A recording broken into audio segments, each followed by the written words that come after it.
Pastor Silas. A paz do Senhor, igreja. Boa noite a todos. Quero dar graças a Deus por essa oportunidade rica, maravilhosa. Agradecer a confiança, pastor Jaime. E que o Senhor, mais uma vez, nós somos tão pequeninos diante da sua grandeza. E que Ele, pela sua infinita graça e misericórdia, venha falar aos nossos corações através desta palavra. E nós sabemos que nós somos dependentes dEle, sem Ele nada podemos fazer, e que Ele seja, como sempre é, o protagonista deste lugar, e nós somos meros coadjuvantes aqui, apenas adorando o nome dEle, e Ele é que tem o controle, Ele que faz como lhe aprouve. E nesta noite tão abençoada, Deus, irmãos, Ele já falou comigo através dessa palavra, e eu quero compartilhar com a igreja, e nós vamos falar de lutas, vamos falar de tribulações, porque faz parte do nosso cotidiano, da nossa vida. Está registrado no livro de Lucas. Lucas capítulo 8, lá no verso 22. O texto aqui é: Jesus apazigua a tempestade, e nós colocamos o nome da mensagem, Como Atravessar as Tempestades. E Deus vai nos ensinar algumas coisas aqui muito interessantes. Lucas 8, 22. Quem for achando, se coloque de pé, para a gente fazer a leitura, em reverência à palavra do Senhor. E aconteceu que num daqueles dias entrou num barco com seus discípulos e disse-lhes: passemos para outra banda do lago. E partiram, e navegando eles, adormeceu, e sobreveio uma tempestade de vento no lago, e o barco enchia-se de água, estando eles em perigo. E chegando-se a ele, o despertaram, dizendo: Mestre, estamos perecendo. E ele, levantando-se, repreendeu o vento e a fúria da água, e cessaram, e fez-se bonança. E disse-lhes: Onde está a vossa fé? E eles, temendo, maravilharam-se, dizendo uns aos outros: Quem é este que até os ventos e a água manda e lhe obedecem? Amém? Até aqui. Irmãos, essa passagem bíblica fala de uma tempestade, literalmente, que os apóstolos passaram, e trouxe grande pavor, medo, preocupação. O evangelista Marcos, ele fala de um grande lago. Lucas fala de um grande lago. Mateus, ele fala que é um mar. Diz que é o mar. Mas, na verdade, é o mar da Galileia. É chamado de mar da Galileia, mas ele é um enorme lago. Mas na posição que ele se encontra, de vez em quando os ventos descem das montanhas e faz até ondas nele, faz maré. Por isso que deram o nome dele de mar, porque ele é parecido com o mar, mas é água doce. E eles atravessaram, estavam em direção à cidade de Gadara. E aí Jesus está dormindo na popa do barco, e vem a tempestade. O outro evangelista vai dizer que a água entrava dentro do barco, e eles estavam a ponto de a pique, a ponto de naufragar. Irmãos, a tempestade aqui era literalmente um vento muito forte, e eu quero trazer isso para as nossas vidas, simbolizando na nossa vida essa tempestade, lutas, tormentas, adversidades que nós atravessamos. E detalhes, eles estão no meio de uma tempestade, porém Jesus está no barco. Ele fez uma promessa para nós: estarei convosco todos os dias até a consumação dos séculos. Nesse momento eles acordam Jesus, dá uma sacudida nele, e o outro evangelista vai dizer: não te importa que pereçamos? O senhor não está preocupado? Você está dormindo. Irmãos, agora, um barco que está quase para ir a pique, tem alguém dormindo. Como ele consegue? Porque ele é o príncipe da paz. Ele é a paz que excede a todo o entendimento humano. Ele está em paz. A turbulência, a tribulação em volta, mas ele é a paz. E esse príncipe da paz que deu uma promessa: deixo-vos a minha paz eu vos dou. Não vou lá dou como o mundo dá, porque o mundo dá uma falsa paz, mas ele dá uma verdadeira paz. Irmãos, e às vezes nós passamos por adversidade que momentaneamente parece que essa paz ela dá uma fugida. Dá-se a impressão em alguns momentos da nossa vida que Jesus está dormindo. Senhor, o senhor não está vendo o que está acontecendo comigo? Não te importas o que está acontecendo comigo? O senhor não está vendo, Senhor, essa tormenta que eu estou passando, essa dificuldade, parece que o Senhor me abandonou? Irmãos, é interessante, quando nós passamos por adversidades, a nossa cabeça às vezes entra em parafuso. E lógico que nós vamos questionar a Deus, nós vamos buscar em Deus. Mas eu quero citar aqui, irmãos, 3 tipos de tormentas, 3 tipos de tempestades. Por que é que elas vêm na nossa vida? Então, usando o exemplo da tempestade, eu quero falar das tribulações, das adversidades que nós vivemos. Eu quero citar 3. Primeira é a adversidade vinda do nosso adversário. Investidas do maligno é uma delas. A segunda, provação de Deus. E a terceira, quando nós desobedecemos. Então vamos para a primeira, quando é a adversidade vinda do nosso adversário, o maligno. Irmãos, quando é um maligno, não tem outra coisa a fazer senão orar e repreender. E batalhar com as armas espirituais e não com as armas carnais. A Bíblia diz que a nossa luta não é contra carne nem sangue, mas contra principados e denominadores do mal que estão nas regiões celestiais. Agora, mas como é que eu sei que o que eu estou passando vem do maligno, é de Deus, ou eu desobedeci? Como que eu identifico isso? Irmãos, geralmente quando eu estou passando por uma adversidade que é do maligno, vem afronta. Ele afronta. Então, se você está sofrendo muita afronta, pode ter certeza que o maligno está nesse meio. Baseado em que eu falo isso? Vamos para a Bíblia. Gideão, na época de Gideão, um juiz de Israel, a nação de Israel estava sendo afrontada por um exército inimigo. O que Gideão faz? Ele vai orar. Ele vai orar e falar: Deus, nós estamos... Gideão não era um homem de guerra. Ele não era homem de guerra, mas ele era um homem de Deus. Olha que interessante. E ele vai orar, ele vai falar com Deus, e ele fala: Deus, o senhor está comigo nesse negócio? Estou. Pega seus homens e leva para o ribeiro. Mais de 30 mil homens. No final das contas, ele separa 300. Gideão, você vai lutar com esses 300. Você imagina a situação? O que Gideão faz? Senhor, eu vou botar um novelo de lã aqui, ó.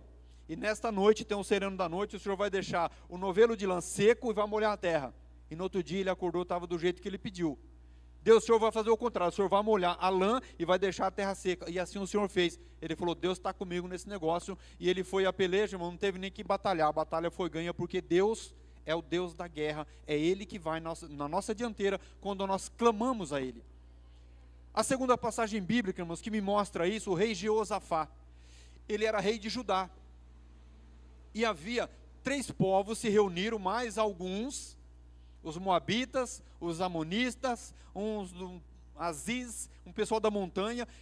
E assim, irmãos, quando o adversário ele vem contra a nossa vida, ele já chega afrontando e ele manda recados. Ele fala, ele afronta. E alguém chega para Jeosafá: Jeosafá, está vindo uma grande multidão contra você. Então o inimigo ele usa isso para nos amedrontar, porque o medo ele esmorece a nossa fé. Então ele vem primeiro e bota medo, ele bota terror. E aí falaram com o rei Jeosafá: olha, está vindo uma grande multidão, e lamento, mas o teu exército é muito pequeno, não dá, porque a multidão que vem contra você, não dá para você vencer.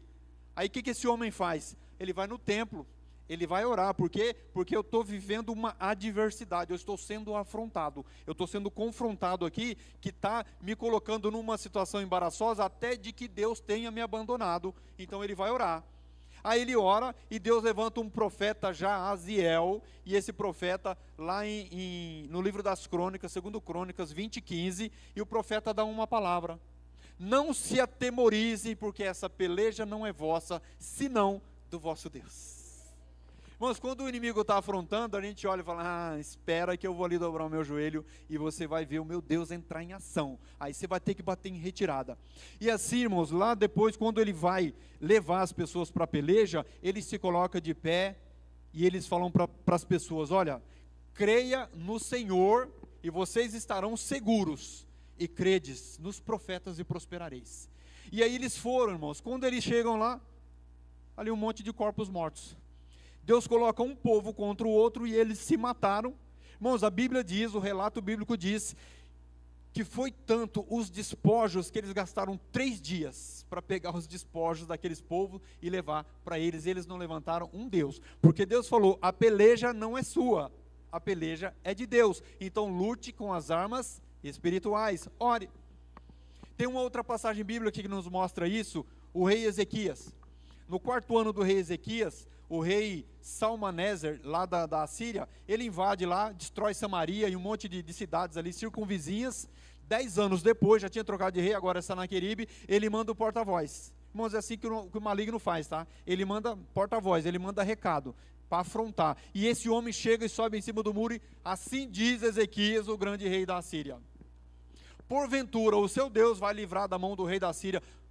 Olha ao seu redor, Ezequias, os deuses das outras nações não puderam contra o grande rei, o rei da Síria. Ele destruiu todo mundo que veio pela frente. É assim que o maligno faz, irmão. Ele afronta e bota medo, começa a usar palavras. Olha, vai falir a empresa, olha, vai fechar o caminho, vai fechar a porta, olha, o teu filho não tem um jeito, o teu esposo, tua esposa, ele bota medo. Irmãos, mas quando vem essa afronta, tem um Deus que guarda, tem um Deus que zela pela nossa vida, tem um Deus que ele é fiel com a palavra dele, e quando isso acontece, nós não vamos contra, sair no braço, nós vamos para o joelho. Deus, eu estou sendo afrontado, mas essa peleja não é minha, é do Senhor.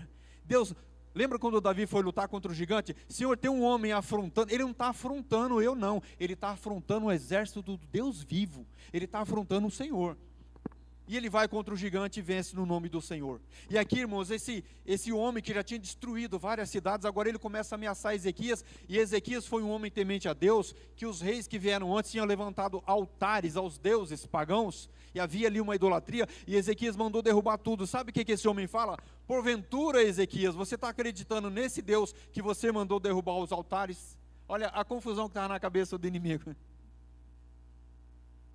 Mal sabia ele que Ezequias tinha feito a coisa certa, porque esse Deus que guardava Ezequias, que guarda a minha vida e a tua, foi aquele Deus que, usando Jesus ali, falou lá para a mulher samaritana.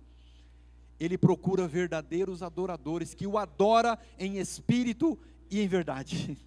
Ele não precisa nada físico, ele precisa do espírito e da verdade. É assim que ele busca os seus adoradores. E esse homem começa a falar, porque o Egito, ele era uma nação forte, e nações se refugiavam no Egito, buscavam ajuda, e disseram, você está confiando no Egito, naquele caniço de cana quebrada? Que você vai escorar e vai quebrar e pode espetar a sua mão? Olha só, irmãos, o que esse homem está dizendo para o povo ali de Judá e para o rei Ezequias, e botando medo, e os reis das outras nações não puderam, porque ele destroçou tudo. Porventura, Ezequias, quem poderá salvar você da mão do grande rei da Síria? Ezequias não falou nada. Ele foi aonde? Orar. Ele foi orar. Aí de repente vem um profeta, ó, Ezequias, fique em paz, a peleja não é sua. A peleja não é sua, aguarde e verá. O que Deus fez? Ele mandou um anjo no arraial dos assírios, 185 mil homens mortos, caídos. E detalhe, o rei não morreu. O rei da Síria não morreu. Sabe por que ele não morreu? Para ele ver a mão forte do nosso Deus. Ele tinha que ver a mão forte do Senhor, porque ele estava afrontando demais, ele passou dos limites, e aí Deus falou, peraí. Então, irmãos, Deus, quando nós identificamos, é um maligno que está afrontando, eu vou orar, eu vou clamar ao Senhor, porque isso vai cair por terra, no nome de Jesus. Irmãos, eu me lembro, né, meu saudoso pai, minha saudosa mãe, que já estão no Senhor, irmãos, vinha uma adversidade, uma luta, você trazia uma péssima notícia para o meu pai, ele dizia as seguintes palavras com a maior tranquilidade, vamos orar, o Senhor nunca nos desamparou, e não será dessa vez. Irmãos, que coisa tremenda, que coisa maravilhosa, mas está desabando o mundo, vamos orar, que o Senhor é conosco. Eu tenho tantos anos de evangelho, e nesses anos todos eu tenho visto a mão do Senhor ao meu favor, e não será diferente dessa vez, meu irmão, não é. Irmãos, eu lembrei de um fato uma vez, eu tinha acabado de perder minha mãe, fazia uma semana, e eu estava na igreja, eu fui lá, imagina, irmãos, como é que você vai na igreja cultuar a Deus, com o coração triste, porque perdi minha mãezinha, que está nos braços do Senhor, tenho certeza, mas a perda momentânea é difícil. E um ministro de louvor, não sei se por falta de conhecimento, eu não sei o que foi que aconteceu com aquele abençoado, que ele disse o seguinte, meu irmão, se você não tem motivo para adorar a Deus, não venha neste lugar. Eu quero ratificar isso, irmão, se você não tem motivo, venha nesse lugar, porque é nesse lugar que você vai aprender a ter motivo para adorar Ele, é nesse lugar que Ele vai ensinar, que Ele vai fortalecer. Se tem motivo, se não tem motivo, se passa por luta, se não passa por luta, venha neste lugar, porque aqui é que o Senhor ordena a bênção, é aqui que Ele ensina, é aqui que Ele fortalece, é aqui que Ele dá o direcionamento para a nossa vida. Então, irmãos, identificamos, é o maligno, está afrontando, tá, então é o maligno, então eu vou orar e essa luta vai passar. Então, nesse caso, irmão, não tem outra coisa a se fazer, a não ser batalhar e guerrear em oração. Eu identifiquei, é muita afronta, tem alguém me afrontando, isso é o maligno. Qual de nós, irmãos, já não passamos tantas vezes por tal situação? E pode perceber, quando é a afronta do maligno, ele usa a palavra para rebaixar, para humilhar. ele usa a palavra para perguntar muitas vezes, aonde está o teu Deus? Você não é crente? Irmão, você acha que eu já não passei por essa situação? Ora tanto pelas pessoas, acontece tanto na vida das pessoas, na vida dele não acontece. O que será? Será que Deus não gosta dele? Irmãos, a gente ouve esse tipo de coisa para botar a gente para baixo, mas eu tenho um Deus que zela pela minha vida. Eu tenho um Deus que é fiel com a palavra dele. Se ele prometeu, ele é fiel para cumprir. Porque a nossa leve, agora vamos lá para o apóstolo Paulo, eu acho fantástico isso. Porque a nossa leve e momentânea tribulação produz para nós um peso eterno de glória, atentando-nos para aquilo que nós não vemos. Porque a que nós vemos é temporal, passa, mas o que não vemos é eterno. E está lá na glória que um dia nós chegaremos lá para provar. Agora vamos para o segundo, irmãos. Quando é uma adversidade, quando é uma luta, uma tempestade, uma tormenta que a gente passa, que é a provação de Deus. Mas quando é provação de Deus,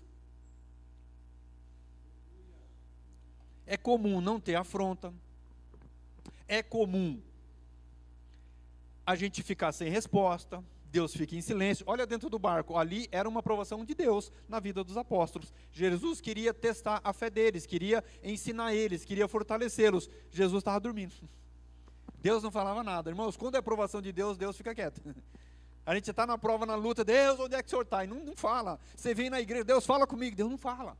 É porque Deus está provando, Ele está em silêncio e está provando. E para que Deus prova? Para que Ele mandou uma tormenta na nossa luta? É para fortalecimento. Irmãos, a cada tormenta que a gente passa, a gente sobe um degrau. A cada luta que a gente passa, a gente adquire novos conhecimentos. A cada luta que se passa, nos fortalecemos. E nós vamos galgando até chegar. E vamos subindo de patente. Aqui vai uma observação. Tem pessoas que chegam na igreja, irmão, com um ano ele diz que quer ser pastor. Não é assim, pastor? Não, porque eu quero ser pastor. Irmãos, tem degraus, tem tempo. Por quê? Porque Deus precisa preparar. Olha a vida de Davi, irmãos. A vida de Davi, depois de ungido, a vida dele foi só tormenta, só luta, só adversidade. É de caverna em caverna, no terreno do inimigo, perseguição do rei. Deus estava fortalecendo esse homem para fazer o melhor rei que Israel já teve. Olha para a vida de Moisés. Criado no Egito com tudo, com toda a regalia, Deus tira ele 40 anos na terra de Midian, sozinho, longe da família, pastoreando gado lá, jogado lá, sozinho. Deus estava tratando e ensinando esse homem e fortalecendo ele para ser o melhor líder que Israel já teve. Olha para a vida de José, um homem que não provocou mal para ninguém, é jogado dentro de um buraco, vendido como escravo, depois é injuriado, difamado, mentem e ele vai preso por uma coisa que ele nunca fez. Por que Deus está fazendo isso com a pessoa? Ele é carrasco? Não, ele está fortalecendo para levantar o maior governador que o Egito já conheceu. Deus está levantando um homem que vai preservar uma geração, que Deus está guardando desde, né, professora? Desde Abraão, desde Noé, Deus está preservando uma geração, e Ele vai usar a vida desse homem para preservar esta geração. Meu irmão, quem sabe Deus não está fazendo isso na tua vida para preservar a tua casa, a tua família, no ambiente de trabalho. Então nós passamos luta, irmãos, e isso nos fortalece. E uma vez eu perguntei para Deus, eu estava passando por uma luta vindo de Deus, e eu perguntei, Deus, por que tem que ser assim? Eu não falei como os apóstolos disseram aqui, por que o Senhor está dormindo no meio de uma tempestade? O Senhor não está ouvindo? Não, nós estamos perecendo. Eu não falei assim, mas eu falei, Deus, por que tem que ser assim? Deus, por que tem que ser assim? Irmãos, a resposta de Deus veio para mim, não sei se acontece isso com você, mas na minha mente ela dá um boom, ela faz assim, um boom, e me abre o entendimento. Deus fala comigo dessa forma. E qual foi o meu entendimento? O nosso cérebro, ele é mal acostumado. O nosso cérebro, ele tem uma mania de dar ênfase às coisas ruins. Pode perceber, qual é a notícia que mais se tem atenção? É o sensacionalismo. Eles pegam as coisas ruins e ficam batendo em cima daquilo lá e tem audiência. Presta atenção, irmãos, presta atenção. Vamos nós contar algo de bom que aconteceu na nossa vida. É 5, 10 minutos de conversa, acabou. Você não tem mais o que falar. Vamos nós contarmos coisas ruins da nossa vida, a gente passa o dia inteiro falando. Não é assim? O assunto não acaba quando vai falar coisas ruins. Mas quando é coisa boa, logo acaba, logo termina. Parece que não tem graça falar do que é bom. Mas falar do que é ruim, o negócio vai, ganha uma proporção. E você passa horas falando, lamentando, chorando. O nosso cérebro, assim, ele dá ênfase às coisas ruins. Imagina, a pessoa nasceu um filho, comprou o carro dos sonhos, adquiriu a casa, conseguiu o emprego dos sonhos, tudo isso no mesmo ano, mas perdeu um ente querido. Na noite de Natal, do que ele vai lembrar? Do que ele vai lembrar? Do filho que nasceu, do carro que comprou, da casa que tem, do bom emprego? É disso que vai lembrar ou vai lembrar do que perdeu? Ele vai lembrar justamente da perda do ente querido e vai chorar na noite de Natal e na virada do ano, porque o nosso cérebro é assim. Então o que Deus ministrou para mim, irmãos? Ele coloca a gente em dificuldade para ensinar, porque o nosso cérebro vai assimilar o aprendizado, porque se for na bonança a gente não aprende. O nosso cérebro não vai assimilar quando foi ensinado na bonança, por isso que ele ensina na adversidade. Dá um glória a Deus, hein? Está difícil a luta? O professor está de pé ensinando. A adversidade bateu na porta, está ensinando, lapidando e moldando. Irmãos, eu acho fantástico a vida de um homem chamado Jó, que Deus o escolheu para provar. Ali Deus permitiu que Satanás tocasse, mas foi Deus que escolheu provar Jó. A Bíblia diz que era um homem íntegro, reto, se desviava do mal, que Deus chegou a ponto de falar para o diabo: tem visto o meu servo Jó? Homem íntegro, reto e se desvia do mal. Deus fez questão de detalhar as qualidades desse homem. E aí o diabo falou também: o Senhor cercou de tudo que é bom, qualquer pessoa teria essa condição, né? Aí Deus permitiu, então toca em Jó. Mas ele era íntegro, ele era justo, ele era correto, desviava-se do mal, mas faltava uma coisa para Jó. Vão lá, já bem lá mais para frente, eu não me lembro o capítulo. Depois de tudo que esse homem passa, ele disse, mas essa frase aí até a pastora Cida citou outro dia: antigamente eu ouvia falar do Senhor, de Deus, mas hoje eu o conheço. Era o que faltava para Jó, irmãos, conhecer Deus. Ele era íntegro, ele era reto, mas ele não tinha intimidade com Deus, e Deus queria essa palavra, agora eu vejo. Eu ouvia falar de Deus, mas agora eu vejo, agora eu o conheço. Então ele tinha todas essas qualidades, mas ele ainda não tinha tido uma intimidade com Deus. Nós fomos ministrados no encontro de homens, o homem lá, que vai ter com Jesus à noite, um fariseu, doutor da lei, um príncipe em Israel, Nicodemos, chamado Nicodemos, e ele chega lá, e Jesus fala: Nicodemos, você é príncipe em Israel, você conhece tudo, sabe o que está faltando para você, Nicodemos? Nascer de novo. Só falta uma coisa para você: nascer de novo. Você conhece a Torá, você conhece a lei, você conhece Moisés, Abraão, Isaac, você conhece de cor salteado, você ensina porque você é príncipe em Israel. Você é um homem que tem um vasto conhecimento, mas te falta uma coisa: nascer de novo.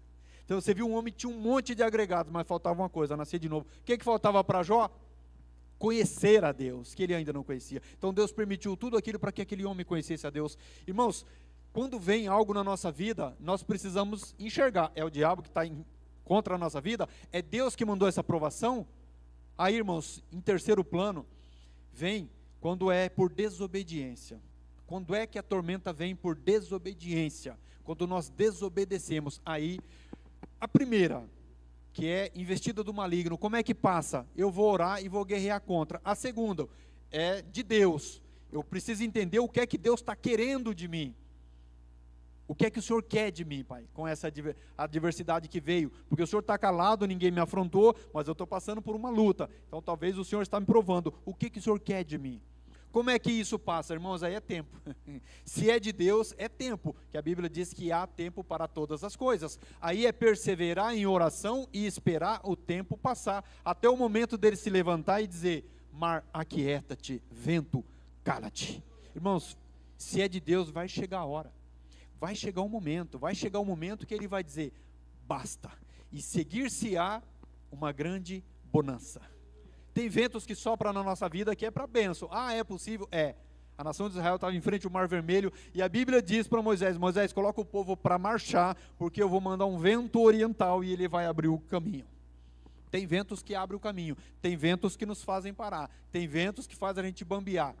Mas contudo, irmãos, no fim a gente vê a bênção, a glória de Deus, a mão de Deus. E quando é por desobediência? Olha para Jonas. Jonas, você vai lá em Nínive pregar a minha palavra. Nínive era a capital da Síria. Os ninivitas eram cruéis, eles matavam de forma assim terrível, e todo mundo que ia lá, um profeta morria, e aí Jonas ficou com medo. Deus fala: você vai em Nínive, ele pega um navio para Tarsis. E o que acontece no meio da navegação? Vem uma grande tempestade. E nessa tempestade, eles começaram a tirar pesos do barco, porque o barco estava quase virando. E eles lançam sorte, falando, alguém aqui pecou, alguém fez coisa errada. Lançaram sorte, caiu em Jonas. Olha só, irmãos, que interessante. Quando foi que essa tempestade passou?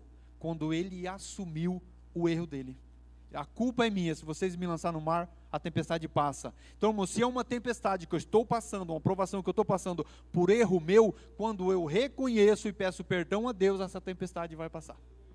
Mas sabe qual é o grande problema, irmão, dessa adversidade, dessa tempestade de Jonas? O que os tripulantes e os passageiros e o comandante daquele navio tinham a ver com a desobediência de Jonas? Nenhuma, mas estavam padecendo? Estavam. Quando nós desobedecemos, a tormenta que vem nos pega e todos aqueles que estão à nossa volta.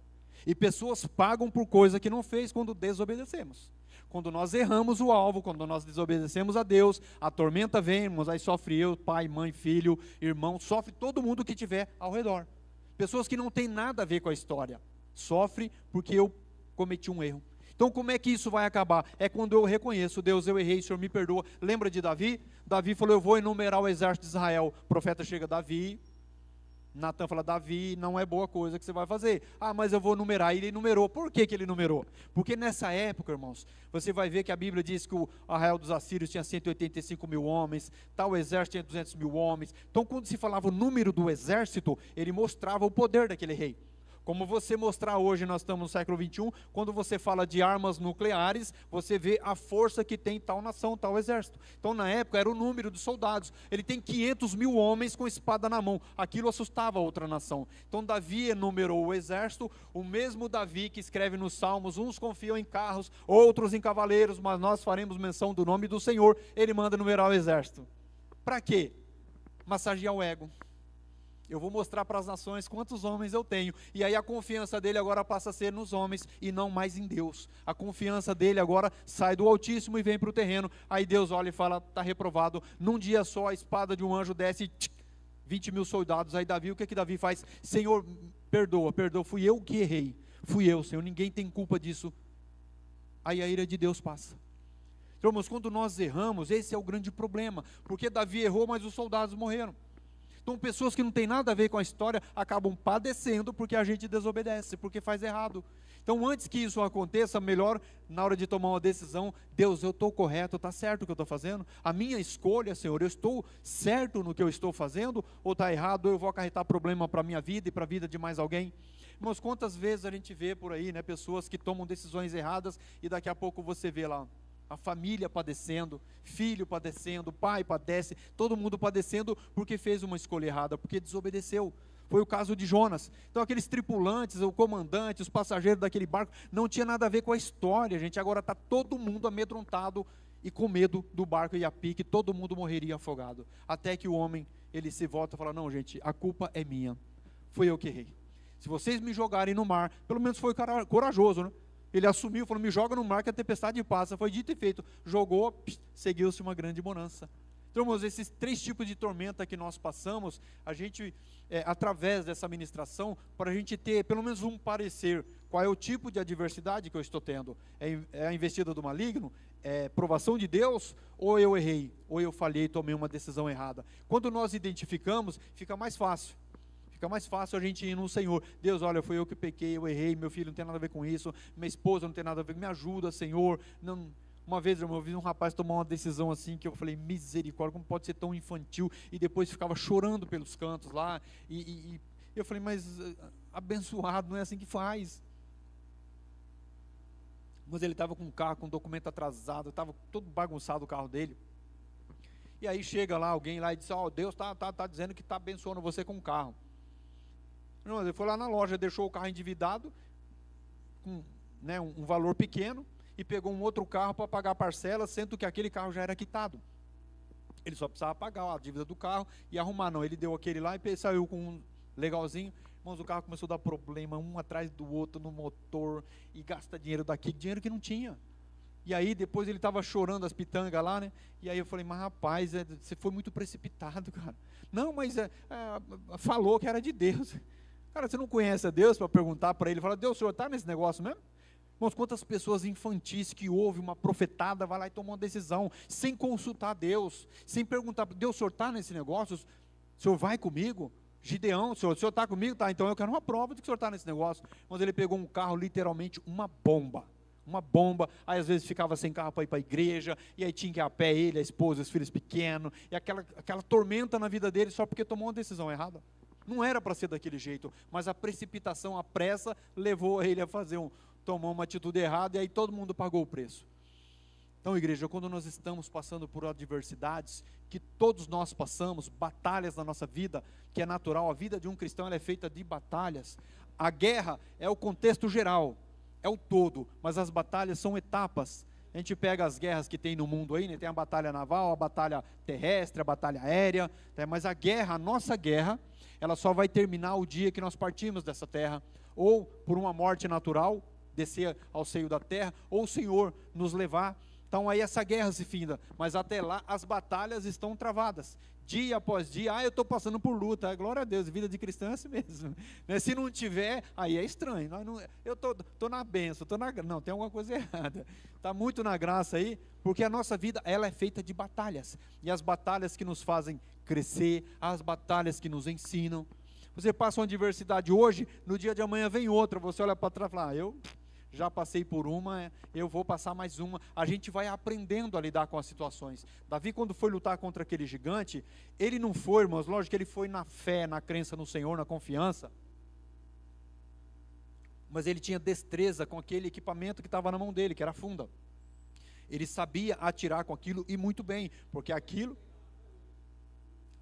irmãos, é uma arma que os pastores usavam para afugentar as feras, que vinham comer as ovelhas.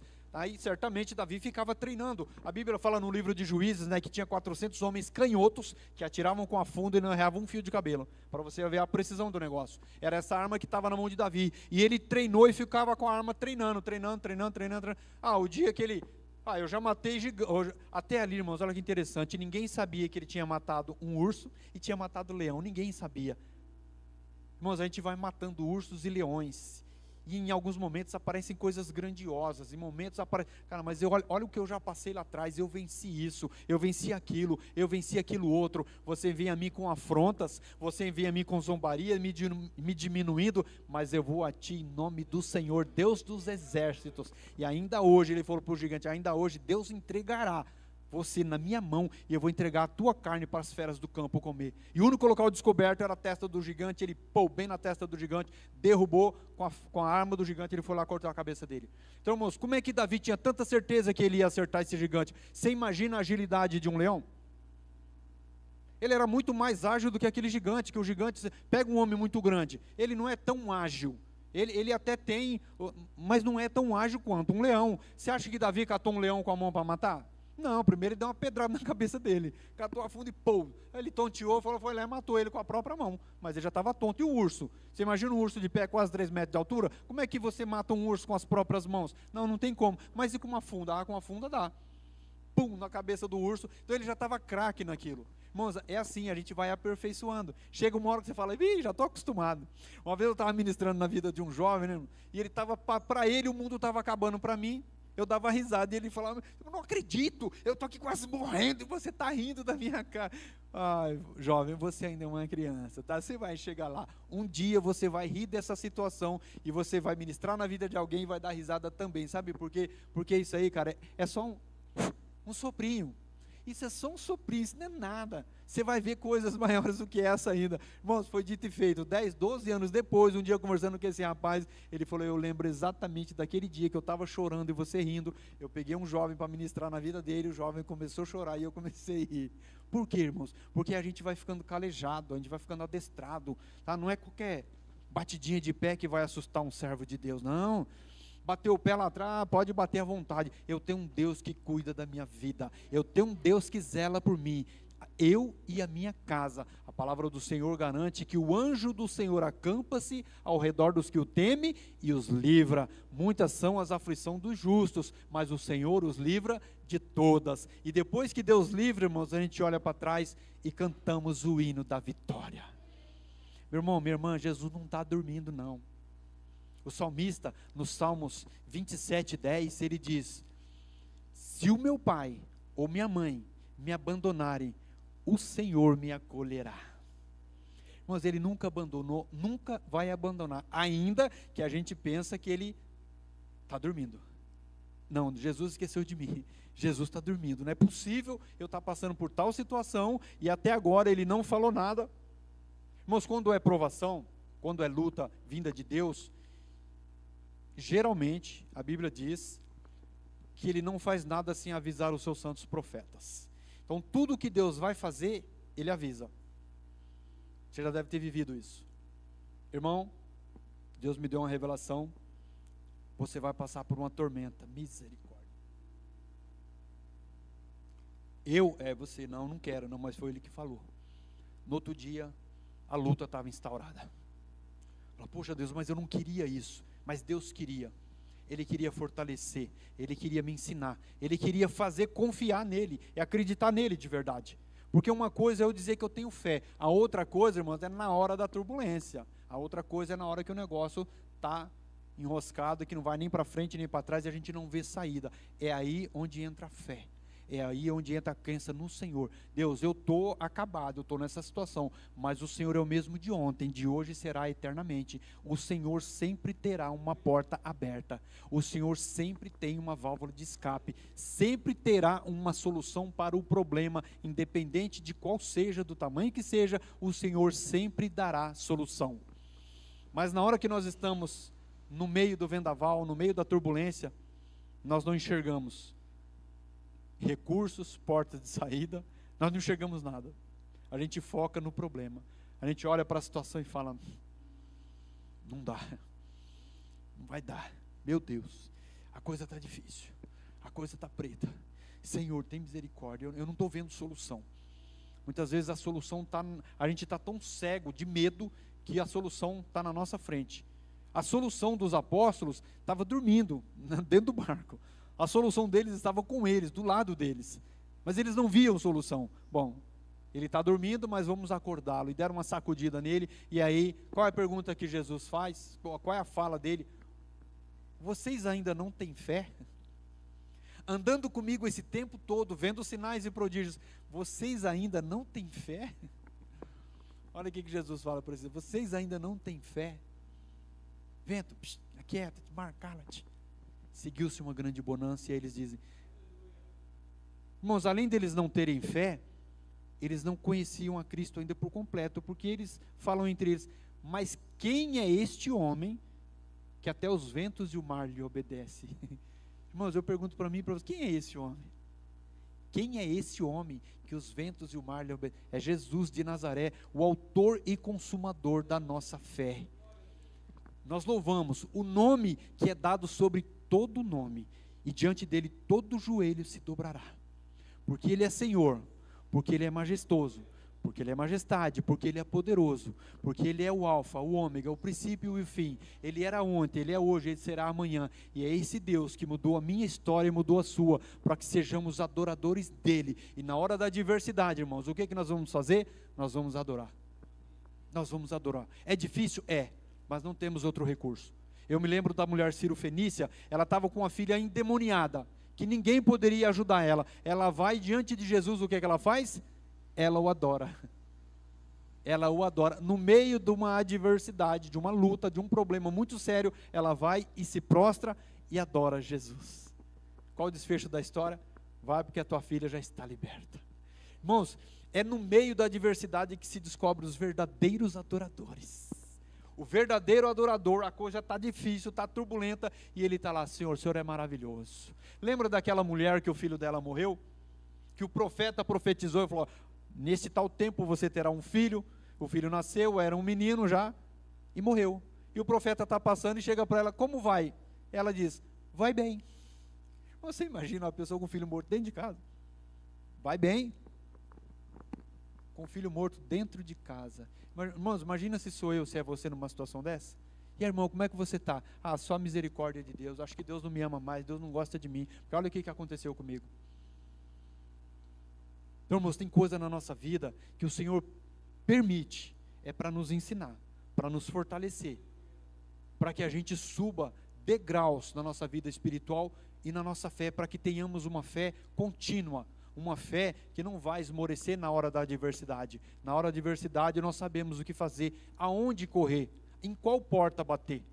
Jesus, Ele é a porta. Aquele que bater, abrir-se-vos-á. É o Deus que prometeu. Crê no Senhor Jesus, será salvo tu e a tua casa. Foi Ele que prometeu. E quando Ele promete, Ele cumpre. Eu olho para a vida desses dois homens, desse homem que proferiu esta palavra, o apóstolo Paulo, junto com Silas, meu xará. Irmãos, açoitados e presos.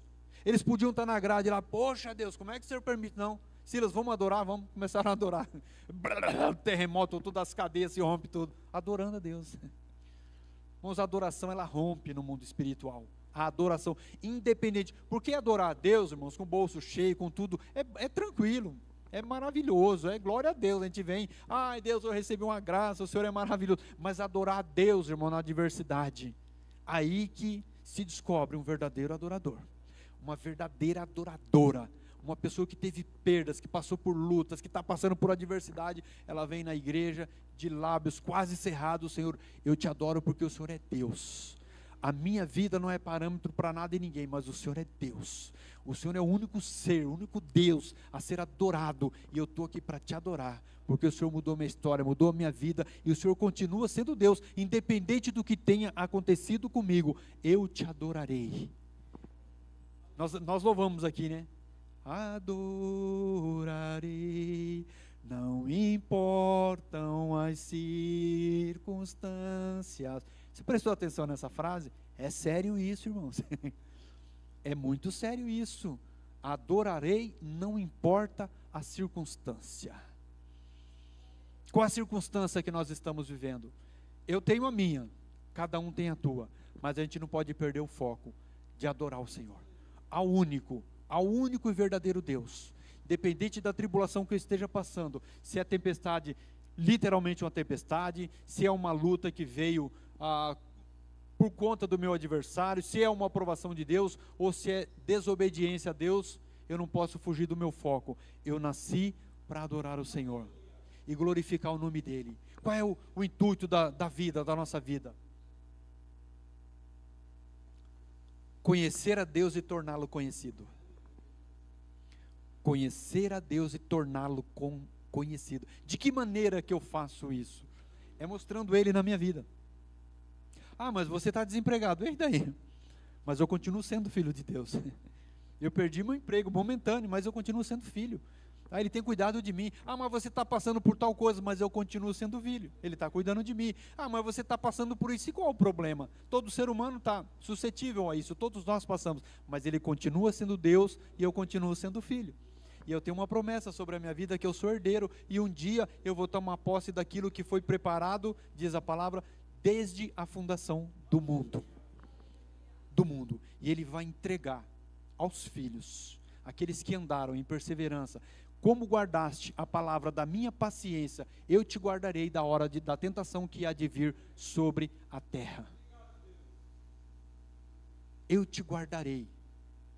Então o guardar, irmão, de Deus é proteção, e essa proteção, ela está contínua na nossa vida. Talvez Deus ele não vai livrar da adversidade, mas Ele vai livrar na adversidade. Deus não livrou Daniel da cova dos leões, Ele livrou na cova dos leões. Ele não livrou da fornalha de fogo ardente, mas Ele livrou na fornalha de fogo ardente. Talvez Deus não vai livrar a gente de tal situação, mas nessa situação Ele vai nos livrar e vai nos guardar, porque Ele é Deus, ontem e hoje e será para todo sempre. Amém? As palmas louvem o Senhor, fiquemos com esta palavra, que Ele é Deus fiel para cumprir na nossa vida.